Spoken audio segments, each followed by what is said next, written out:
Olá, pessoal, tudo bem? Olá. Hoje nós temos aqui eu, Bruno e a Yara, nós temos uma convidada especial, que é a professora Graziela Clemente, e ela escreveu um artigo muito bacana, intitulado A Ausência ou Inadequação de Equipamentos de Proteção, EPIs, em Tempos de Pandemia, e a responsabilidade do Estado e reflexos jurídicos pela recusa no atendimento a pacientes. Esse artigo, na verdade, foi escrito em parceria, é da professora Graziela Clemente, é do professor Eduardo Dantas e da professora Rafaela Nogaroli. Esse artigo foi escrito num livro que está super aí noticiado, conhecido agora, né, que se chama Coronavírus e Responsabilidade Civil. Ele trabalha aspectos contratuais e extracontratuais, e a coordenação desse livro é dos professores Carlos Edson, Nelson Rosenwald e Roberta Densa, com a edição da editora Foco. E quando nós vimos esse artigo, e o título desse artigo que nos chamou tanto a atenção, nós resolvemos, então, convidar a professora Graziela para falar um pouquinho sobre essa questão de EPIs. Então, super bem-vinda, professora Graziela. Muito obrigada. Espero que essa conversa seja muito bacana, tá? Ótimo. Pessoal, fala lá. Eu só queria aqui agradecer muito pelo convite, me sinto muito honrada de estar fazendo parte aqui desse time que eu admiro tanto, professora Yara, professor Bruno, Fatinha, né? Tão querida. Acho assim, a iniciativa do CEBID foi sensacional, promovendo esses diálogos, e eu estou muito satisfeita de estar aqui com vocês, espero contribuir aí, tá bom? Com certeza vai contribuir muito. Eu acho que, como são tantos os assuntos, né, Bruno e Yara, são assuntos demais, né, e a gente não dá conta de ficar lendo tudo, e ao mesmo tempo a gente precisa trazer pessoas bacanas que tenham conhecimento aqui para dialogar conosco. Então, o primeiro ponto aqui, Grazi, que eu queria, assim, já usando da palavra, é que você nos falasse um pouquinho sobre os EPIs. Quais são os EPIs imprescindíveis nesses tempos de coronavírus, em razão do coronavírus? Fatinha, é muito interessante, porque para se estabelecer quais seriam os equipamentos imprescindíveis, a Anvisa estabeleceu um critério que eu achei assim, bem esclarecedor. O risco de contágio. Então, dependendo do risco de contágio, a gente tem a necessidade de um ou outro, ou aquele equipamento mais específico. E aí estabeleceu-se graus de precaução. Então, quando o grau de precaução é padrão, a gente não precisa de tanta especificidade, porque a gente tem um distanciamento seguro do paciente, e aí a gente não preocuparia tanto com equipamentos específicos, que são aqueles utilizados, por exemplo, no ambiente hospitalar. E aí, nesses casos, a preocupação é a seguinte: o tamanho da partícula é uma gotícula, é um aerosol, e aí, em função disso, o que a gente tem? Uma gravidade, um risco maior de contágio ou um risco menor. Se forem gotículas, elas são partículas maiores que 5 micrômetros, né? E por isso elas não ficam tanto tempo suspensas no ar. Você usando aí uma máscara, por exemplo, de tecido, que é essa que está sendo recomendada para nós, né, no convívio diário, seria suficiente. Agora, quando se trata de aerossol, e aí a gente está falando de partículas menores que 5 micrômetros, o que acontece? Elas ficam suspensas no ar durante muito tempo, e isso vai facilitar, vai propiciar a contaminação pelo trato respiratório. E aí sim vem a necessidade daquela máscara com filtro, que é a N95, que é indispensável. E por que isso? Por que é indispensável? Porque aqueles procedimentos, geralmente hospitalares, geram aerossol. Então, nós temos a intubação, a ventilação mecânica, a aspiração traqueal, a bronquioscopia, que é um exame muito utilizado, a coleta mesmo de amostras, e até mesmo aqueles procedimentos odontológicos realizados no âmbito hospitalar, gera um aerossol e ali todo o ambiente fica contaminado. Então, não só o médico, o atendente de enfermagem, o enfermeiro, o fisioterapeuta, todos que estão sujeitos àquele local estão sofrendo esse risco maior de contaminação. Entendi. Deixa eu acrescentar uma coisa, só para ver se eu entendi bem. Então, quer dizer que se a pessoa não está em atendimento médico, se ela não está passando por essas intervenções, normalmente não vai haver partículas menores do que 5 micrômetros. Então, sim, seria exatamente isso. Nesse ambiente hospitalar, já está implícita a necessidade de máxima proteção, porque é lá que esses procedimentos ocorrem, a não ser consultório odontológico. Inclusive, em pesquisas bem recentes, foi publicado como a profissão de maior risco possível, porque no consultório odontológico você não evita usar uma caneta de alta retação, em todo procedimento, até se você estiver fazendo uma limpeza, uma profilaxia, você gera esse aerosol, né? Então aí é muito arriscado. Seria a única exceção aí. Então, no dia a dia, realmente a máscara que a gente tem usado, a de pano, ela é suficiente mesmo. Sim, porque ela barra a gotícula, que é maior, né? Então seria suficiente. O bacana desse estudo seu é que você é das duas áreas, né? É da área tanto da saúde quanto da área do direito. Isso acaba que traz uma completude aqui para a gente, né? Para se entender bem. Vai lá, pessoal. Então, Grazi, muito obrigada por esses esclarecimentos, né? Mas da sua fala eu fiquei pensando nesses profissionais aí da saúde que estão nos hospitais, né? E aí eu estou falando não só dos médicos e das médicas, mas dos enfermeiros, né? Nós temos trazido aqui a relevância dos outros profissionais da saúde também. E aí a gente tem escutado notícias, né, visto na televisão notícias de que esses EPIs não têm chegado, né? A gente tem visto e escutado que as entidades de classe, elas têm questionado junto ao governo federal, aos governos estaduais e municipais, nessa rede única e de saúde, né, a falta desses EPIs.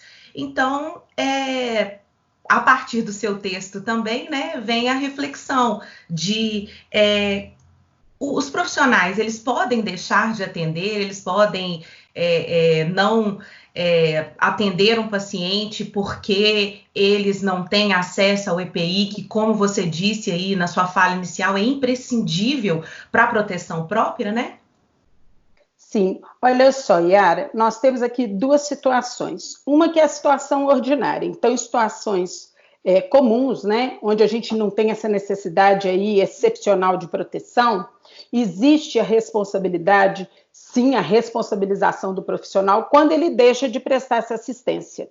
No âmbito penal, no âmbito civil, no âmbito ético e até no âmbito administrativo. Mas aí é muito importante que a gente chame atenção para um detalhe. A assistência, ela deixa de ser prestada numa situação onde o risco é superior. É um risco, não é aquele risco comum de um atendimento médico, né? Então, se nessa condição o profissional não tem condições de se proteger, aí nós não estaríamos falando, por exemplo, no âmbito penal, de uma omissão de socorro. O que muda aí é exatamente essa questão definidora da caracterização da omissão do socorro em função da ausência dos elementos de risco elevado. Então, a própria saúde do paciente, do profissional, porque ele está relacionando ali o profissional não só com aquele paciente, ele atende aquele paciente e vai atender outro, de repente aquele outro não está contaminado, então olha o risco, ele está passando para o outro também, e os seus colegas, e também esses profissionais, eles não estão seguindo essa situação de isolamento como nós. Então, eles chegam em casa, contaminam seus familiares. Então, é uma situação completamente excepcional, onde sim se justificaria, então, na ausência dessa proteção adequada, deixar de atender. Não configuraria, nesse caso, a omissão de socorro. Isso na esfera penal. Temos também a esfera ética, né? E aí, pessoal, apesar do código de ética ser claro, não pode acontecer isso, você totalmente em condições de prestar o atendimento se negar. Isso aí é uma infração ética gravíssima. Entretanto, nós estamos numa situação extraordinária, né? E aí o Código mesmo traz essa situação, que não configuraria infração recusar-se a exercer sua profissão em instituição pública ou privada. Aqui a gente trata mais da questão da instituição pública, né? Mas também da privada, onde as condições de trabalho não sejam dignas e possam prejudicar a própria vida do profissional, do paciente ou de outros profissionais. E aí eu achei muito interessante que, e falando dessa questão, né, não só o profissional, só o médico, mas outros também são muito importantes aí nesse processo, porque o Código de Ética da Enfermagem elenca de uma forma brilhante todas as possibilidades. Olha só, eles dizem assim, estabelece que é direito do profissional exercer enfermagem com segurança técnica, em locais de trabalho livre de risco e danos de violência física, psicológica e que preserve a saúde do trabalhador. Essas condições físicas, psicológicas, tudo isso a gente tem que levar em conta também, porque é uma situação de excepcionalidade, onde o profissional, às vezes, fica em jornadas de trabalho extensas. Então, tudo isso já modifica, inclusive, esse cuidado que ele poderia ter no momento do atendimento. Chega um momento que ele fala assim, tem tanta gente precisando de ajuda que eu vou deixar para lá, não tenho equipamento, mas eu vou seguir, é meu dever, né, de cuidado. Isso até levanta em consideração, aqui levanta a questão dos comitês de ética, né, do apoio dos comitês de ética. Exato. Né, nos hospitais, nos locais, e a sua fala me lembrou um caso de, não sei, acho que na televisão, num dos programas que eu cheguei a ver, de um profissional, eu acho que era até enfermeiro mesmo, que eles lavavam os próprios EPIs para usar no dia seguinte, e essa pessoa falou assim, eu me sinto humilhado, porque eu estou com febre, eu não consigo a suspensão do meu contrato aqui, eu não consigo... E eu acho que no dia que ele não foi, ele teve o desconto do dia trabalhado. Exatamente. Por causa da impossibilidade de se afastar, né?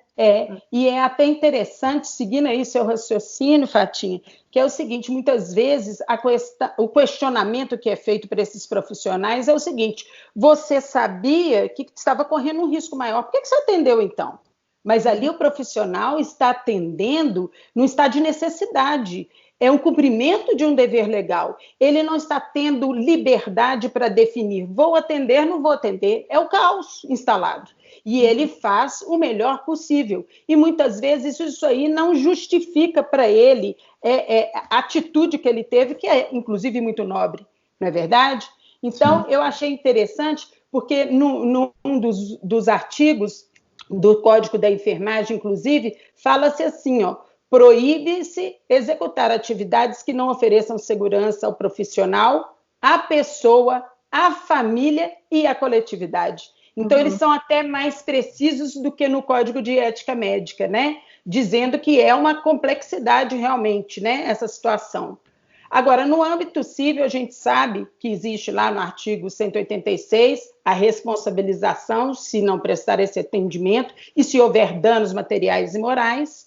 E ainda no âmbito administrativo, respondendo aí a um processo administrativo disciplinar, a gente tem a condição do agente do Estado, o médico do hospital público, o enfermeiro do hospital público, ser responsabilizado, né? Então, eu acho que, concluindo, mesmo que a gente considere que existe um dever legal de cuidado, a responsabilização pode existir nessas 4 esferas, mas desde que esse profissional ele não seja obrigado a fazê-lo em prejuízo da própria incolumidade física, né? Então, aí, nessa situação, a recusa seria sim compreensível, né? Quando obedecidos todos os protocolos de proteção, não. Aí cabe realmente toda essa responsabilização, sem dúvida. É uma justificativa que o direito, de certa forma, ele já dá até por analogia com a legítima defesa, né? Sim, exatamente. Afasta até a ilicitude em futuras demandas contra esses profissionais, não é verdade? Agora, uma questão muito interessante que eu acho de toda essa discussão em torno de EPIs é como é que ficaria a responsabilidade civil do Estado, porque até então a gente tem, pelo menos assim como a maioria das situações estabelecidas no STJ e no STF, a responsabilidade do Estado por ação é objetiva e a responsabilidade por omissão, salvo algumas exceções, é subjetiva. E nessa situação, como que ficaria a responsabilidade civil do Estado quando o profissional de saúde atende sem EPIs, se contamina e dessa forma a causa acaba tendo um dano ou até a morte? Como que ficaria isso? Sim, são danos irreversíveis muitas vezes e até a morte, né? E é realmente, pessoal, muito complicado a gente discutir isso nesse estado de calamidade, porque são situações de incerteza, a discricionariedade torna-se muito ampla, né? Dificulta, inclusive, essa análise, mas quando se trata de discussão da possível responsabilização, imputação de responsabilidade do Estado, o elemento risco-responsabilidade passa a ser crucial, fundamental para essa análise. E aí, fundamenta-se basicamente naquela questão que o Estado tem a responsabilidade de salvaguardar a vida, a saúde do cidadão como prioridade, né? Então, seguindo aí essa linha, o que é preciso a gente analisar, ao meu ver, de início? Existe, nesse caso concreto, houve uma violação a um direito absoluto? Então, aí, por essa conduta comissiva ou omissiva do Estado, os agentes, eles estariam violando regras técnicas, né, de deveres de cuidado, porque não foi ali disponibilizado o material de proteção, então ele não está seguindo a regra de biossegurança e assim mesmo está atuando. Ou até mesmo de um princípio jurídico. Se essas questões forem respondidas a contento, eu acho que sim, cabe a responsabilização do Estado. E aí, eu ainda chamo a atenção do seguinte, nesse primeiro caso, onde a gente está discutindo a violação de regra técnica, dever de cuidado, me parece até muito óbvio, porque se é do Estado, o hospital público aí, a obrigação de disponibilizar esse EPI adequado, e existe a inobservância dessa exigência, poderíamos sim ser concretizado nesse contexto, por si só, a responsabilização, já que esses profissionais estão aí sujeitos a um risco desmedido de infecção, não é aquela coisa que é provável de acontecer, é algo além. Já em relação ao princípio jurídico, eu chamaria atenção para o princípio de proteção, porque, nesse caso, a função preventiva de responsabilidade aí seria transformada em algo além, num dever de agir do Estado. Ou seja, falhando como garantidor, né, adotando postura passiva ou insuficiente diante da lesão de um direito fundamental, porque é disso que se trata, né, direito à vida, né, justificaria sim a indenização e seria considerada até uma resposta proporcional e adequada. Mas ainda, nesse contexto, temos um outro desafio, que é analisar a imputação da responsabilidade diante das excludentes de responsabilidade, né? Aí, eu acho que é importante a gente fazer essa análise, mas de antemão, eu já chamo atenção para o seguinte, pelo fato do dano aos profissionais de saúde, ele que se infectam por ausência ou inadequação da EPI, guardar relação com fortuito interno, o dever de indenizar do Estado já está mantido, né? Já que estaríamos tratando da própria esfera de risco da atividade estatal. Então, isso aí fica meio que óbvio. Aí vem um questionamento sempre. Mas a escassez de recursos nessa situação é quase que inevitável.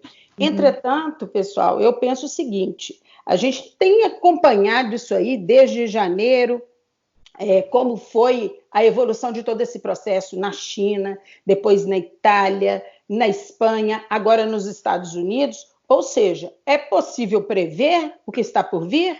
Sim, é possível prever, né? E aí, não oportunizando meios prévios e eficazes diante desses fatos, em tese pelo menos, a responsabilização do Estado, ao meu ver, estaria sim presente, seria possível. Agora, uma outra análise que também faz parte aí desse contexto e que eu acho importante é a possibilidade de alegação de culpa exclusiva da vítima, como a gente estava falando anteriormente, né? Entretanto, nesse caso, os profissionais estariam optando por agir dessa forma. Então, poderia se alegar culpa exclusiva da vítima? Eles optaram, mas aí a gente tem que lembrar que essa opção tinha que ter liberdade, né? E aí nós estamos agindo... Exige liberdade. E aí afasta completamente dessa discussão, essa possibilidade, porque como é que você analisa liberdade numa situação dessa? Um profissional consciente, cumpridor do seu dever, ele vai ignorar isso, ele vai agir apesar disso, né? E não seria justo ser considerado, então, culpa concorrente nesse caso aí, onde a gente tem o estado de necessidade, o cumprimento de um dever, o estrito cumprimento de um dever legal, como justificativas para essa atuação, né? Então, eu penso que seria mais ou menos por aí, né? Ainda lembrando dessa questão, que essas situações afastariam, inclusive, a ilicitude e as demandas que podem estar por vir aí, né? Seriam, então, justificadas dessa forma pelos profissionais, né? Sim. Eu acho que foi bastante esclarecedor. Tem muitas questões que a gente ainda poderia discutir, mas eu gostei muito dessa sua última fala, principalmente pelo destaque, assim, em tese, ou seja, diante das circunstâncias X e Y, porque se a gente for olhar o tamanho do Brasil e a variedade, provavelmente, de situações que vão acontecer, é claro que em uma ou outra situação a gente pode ter algo diferente, né? Mas, como regra, é muito interessante isso mesmo, porque a gente pensar na responsabilidade casuística, na responsabilidade circunstancial. Assim como tem sido discutido, assim, resolução de contrato nessa situação. Sim. Tem que olhar caso a caso. Eu acho que aqui se aplica a mesma lógica, não é verdade? Depende do caso concreto. A gente não pode ser radical a ponto de dizer que em todas as situações isso vai ser assim, a responsabilidade vai acontecer, mas eu acho que a gente tem que também abrir a mente aí no sentido de analisar cada caso, porque são situações, a gente que tem assim a oportunidade de estar aí no meio, né? Em hospitais, em clínicas, no consultório, a gente vivencia situações que realmente vale a pena separar e analisar os dois lados. Nem sempre é justo ou seria mais correto uma ou outra, né, opção. O Brasil acaba sendo muito grande, né? Um gigante varonil, mas no final das contas, quer dizer, existe aquela ideia de um poder ou de uma riqueza muito grande, mas esse tamanho do Estado acaba prejudicando muito, né? Então, realmente, cada Estado tem as suas peculiaridades e as situações devem ser analisadas. Grazi, foi muito bacana esse encontro. Eu acho que foi muito esclarecedor. Todo mundo que nos ouvir aqui, que te ouvir, eu tenho certeza que vai aprender muito e nós esperamos contar com a sua presença em outra oportunidade, tá? Uma honra para mim, gente. Foi adorável o encontro, como todos têm sido, eu tenho acompanhado, vocês estão de parabéns, continue com a iniciativa, ela só acrescenta para a gente. Estou gostando demais. Obrigada. O pessoal vai ler, nós vamos indicar o texto, que realmente é um texto muito bom e muito esclarecedor. Vocês estão de parabéns, parabéns para a editora, parabéns para os coordenadores, para os autores, e a gente fica por aqui, mas em outra oportunidade contamos com você. Muito obrigada, pessoal. Grande abraço, viu? Foi um prazer. Tchau, gente. Tchau.